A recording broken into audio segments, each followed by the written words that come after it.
Bismillahirrahmanirrahim. Hadirin pemirsa yang dimuliakan oleh Allah Subhanahu wa taala. Nahmaduhu sholli wa nusallim ala rasulil karim. Asyhadu an la ilaha illallah wahdahu la syarikalah. Wa asyhadu anna Muhammadan abduhu wa rasuluh. Allahumma sholli wa sallim wa barik ala sayyidina Muhammadin nabiyil ummi wa ala alihi wa sahbihi wa baraka wa salam. Qallahu ta'ala fil Qur'anil Karim, a'udzu billahi minasyaitonir rajim. Wa yut'imuna at'ama ala hubbihi miskinan wa yatiman wa asira. Shadaqallahul adzim. Hadirin pemirsa yang dimuliakan oleh Allah Subhanahu wa taala. Jadi kami akan mengisahkan satu kisah yang luar biasa dari kehidupan para sahabat radhiyallahu anhum ajmain. Jadi mereka orang-orang yang memang Allah Subhanahu wa taala telah memilih mereka untuk mendampingi Rasulullah sallallahu alaihi wasallam. Mereka adalah sebagai orang-orang yang selalu mengatakan sami'na wa ata'na, saya mendengar dan saya taat. Jadi dalam kisah ini ada satu kisah yang kita bisa mengambil pelajaran yang luar biasa. Jadi kalau kita mendengarkan kisah orang-orang soleh, orang-orang yang dimuliakan oleh Allah Subhanahu wa taala, itu akan mendatangkan rahmatnya Allah Subhanahu wa taala. Kenapa? Karena akan mendatangkan sifat tawaduk. Sifat tawaduk kepada diri kita. Nah, itulah salah satu yang akan menarik rahmatnya Allah Subhanahu wa taala. Jadi dalam kisah ini diriwayatkan oleh Ibnu Abbas radhiyallahu anhuma dari kitab Musamirat. Demikian juga nanti Imam Suyuti juga meriwayatkan kisah ini dalam kitabnya Durrul Mansur. Demikian juga Ibnu Mardawai. Jadi kisah tentang bagaimana keluarga Ali radhiyallahu anhu. Jadi Ali radhiyallahu anhu ini adalah menantu Rasulullah SAW, beristrikan Fatimah radhiyallahu anha. Pada suatu saat, jadi putra mereka Hasan dan Husain ini sakit. Nah, maka Ali dan Fatimah radhiyallahu anhuma itu bernazar, kalau putra mereka, kedua putra mereka Hasan dan Husain radhiyallahu anhuma ini sehat dari sakitnya, maka mereka bernazar untuk berpuasa selama 3 hari.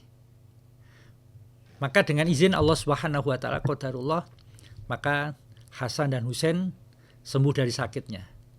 Maka kemudian Ali dan Fatimah radhiyallahu anhuma menunaikan nazarnya, itu berpuasa.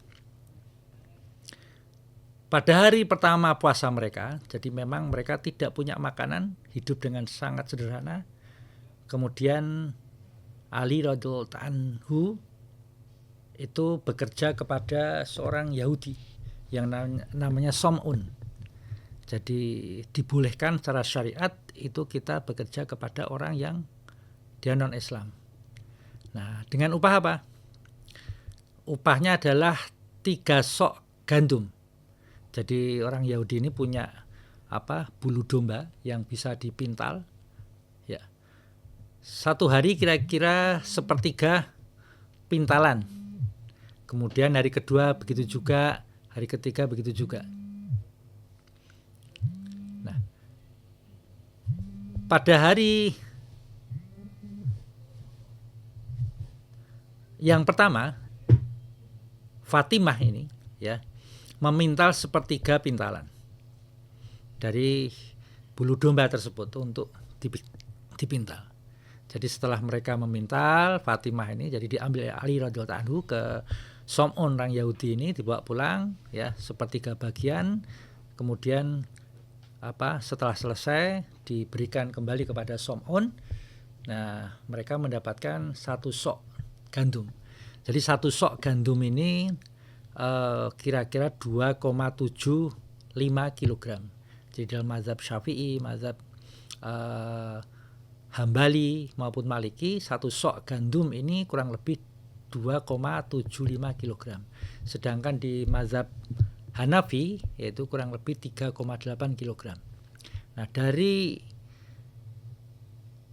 satu sok gandum ini maka dibuat roti oleh Fatimah, ya, dan pembantunya. Jadi Fatimah ini keluarga itu punya pembantu namanya Fizah, ya, Fizah radhiyallahu ta'ala.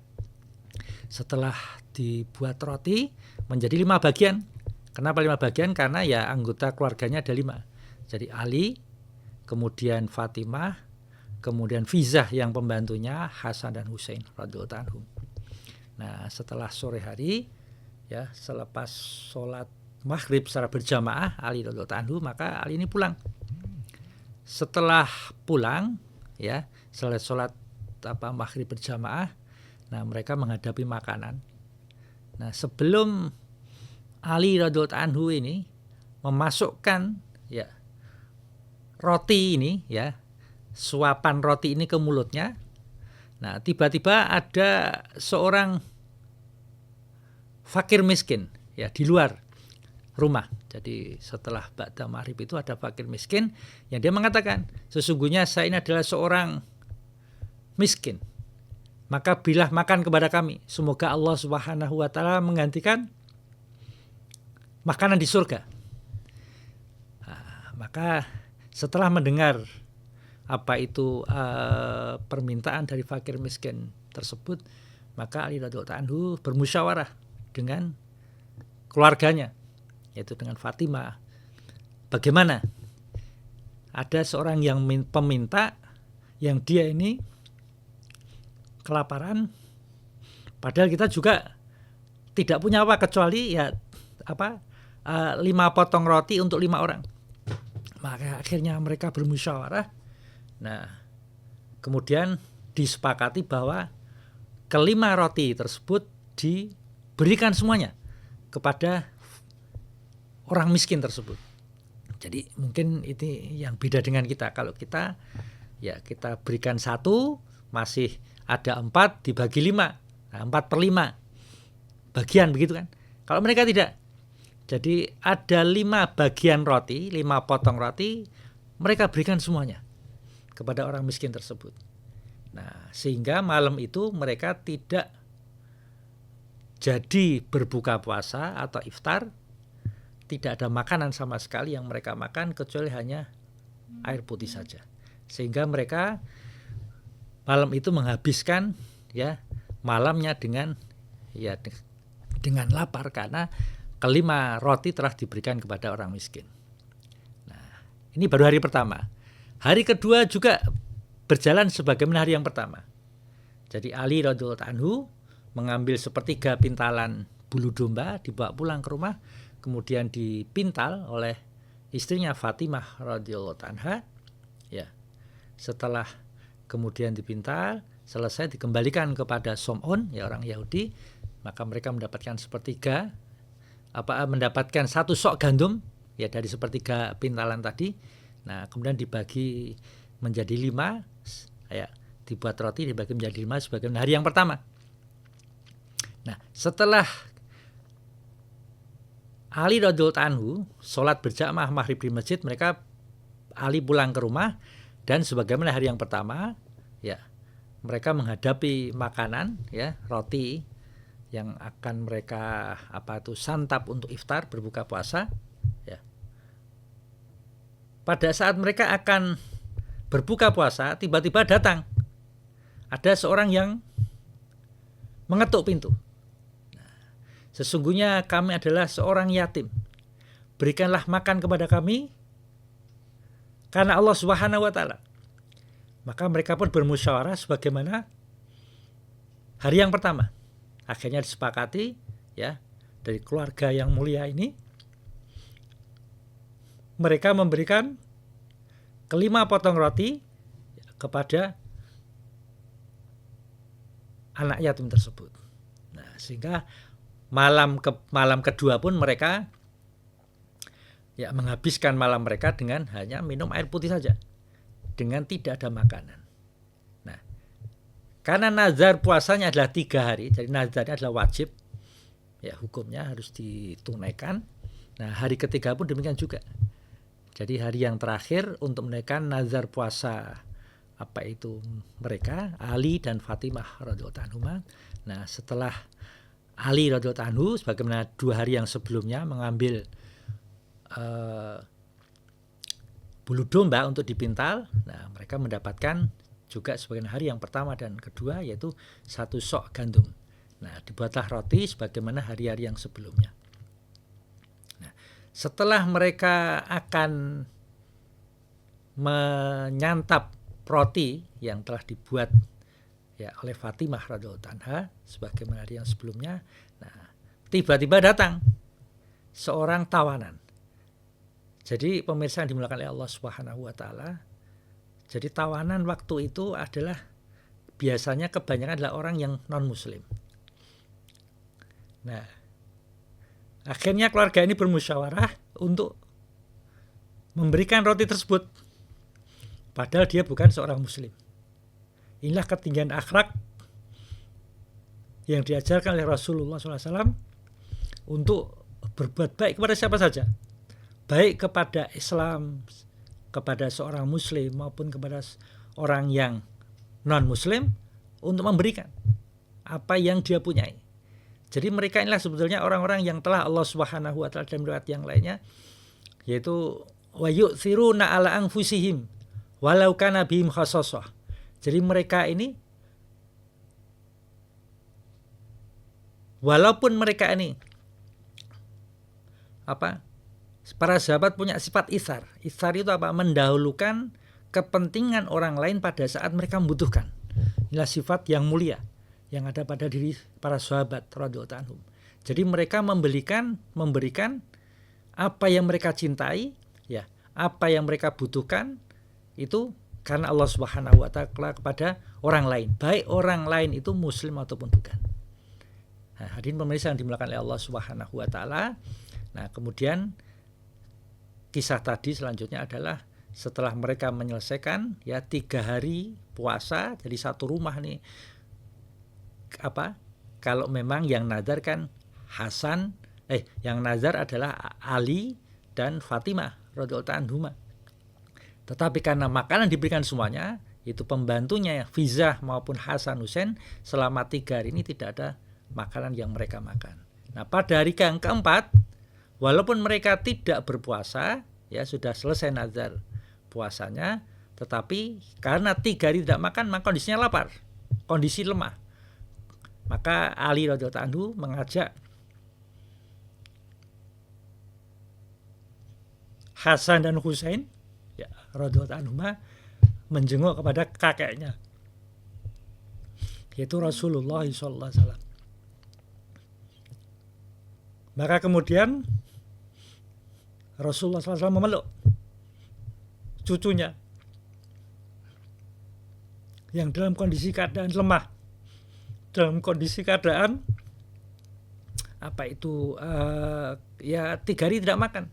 Jadi pemirsa yang dimuliakan oleh Allah Subhanahu wa taala, dalam riwayat yang lainnya Hasan Husain ini artinya menangi hidup bersama dengan Rasulullah SAW itu kira-kira sampai umur mungkin kurang dari 10 tahun. Nah, jadi masih anak-anak, kurang dari 10 tahunan. Berarti kalau ini berjumpa dengan Rasulullah SAW, berarti usianya, karena Rasulullah masih istilahnya masih gesang, masih hidup, berarti ya usianya kurang dari tadi itu, kurang dari 10 tahunan lah mudanya begitu. Sehingga masih sangat anak-anak sekali. Dan mereka punya kesanggupan yang sangat luar biasa. Berpuasa selama 3 hari. Ya, karena apa? Memang tidak ada makan. Kemudian setelah itu baginda Rasulullah SAW menanyakan, bagaimana putriku? Maka akhirnya mereka bertiga datang ke rumah Ali radhiyallahu anhu dan melihat bahwa Fatimah radhiyallahu anha dalam keadaan sholat. Jadi memang kebiasaan orang-orang soleh zaman dulu, orang-orang solehah zaman dulu adalah apabila mereka menjumpai suatu kesulitan atau hal-hal yang tidak menyenangkan atau hal yang memberatkan, maka mereka memberikan sholat. Wasta'inu bis-sabri was-shalah. Jadikanlah sabar dan sholat sebagai penolongmu. Karena apa? Karena dengan sholat ini akan membuka pintu rahmatnya Allah Subhanahu wa ta'ala. Sholat akan membuka pintu rahmatnya Allah Subhanahu wa ta'ala. Kalau pintu rahmat Allah Subhanahu wa taala terbuka, maka selesai masalah. Nah, maka kemudian dari waktu itu diriwayatkan bahwa kondisi Fatimah radhiyallahu anha dalam keadaan lemah. Bahkan kalau diibaratkan perut dengan punggungnya hampir menempel. Kenapa? 3 hari tidak makan. Kondisi lemah. Itu pun Fatimah radhiyallahu anha masih bisa menyibukkan dengan sholat-sholat sunnah, sholat-sholat nafil. Hadirin pemirsa yang dimuliakan oleh Allah Subhanahu wa taala, maka pada saat itu datanglah malaikat Jibril alaihissalam. Jadi menemui Rasulullah SAW bahwa Allah Subhanahu wa taala ridho kepada mereka. Jadi kenapa sahabat ini disebut sebagai radhiyallahu anhum ajmain? Kenapa? Allah ini ridho kepada mereka dan mereka ridho kepada Allah Subhanahu wa taala. Kenapa? Karena memang amalan-amalan mereka, perbuatan-perbuatan mereka ini yang luar biasa. Sangat luar biasa. Mereka manusia sebagaimana kita. Tetapi mereka ini adalah orang-orang yang memang dipilih oleh Allah Subhanahu wa taala untuk mendampingi Imamul Anbiya wal Mursalin, baginda Rasulullah SAW.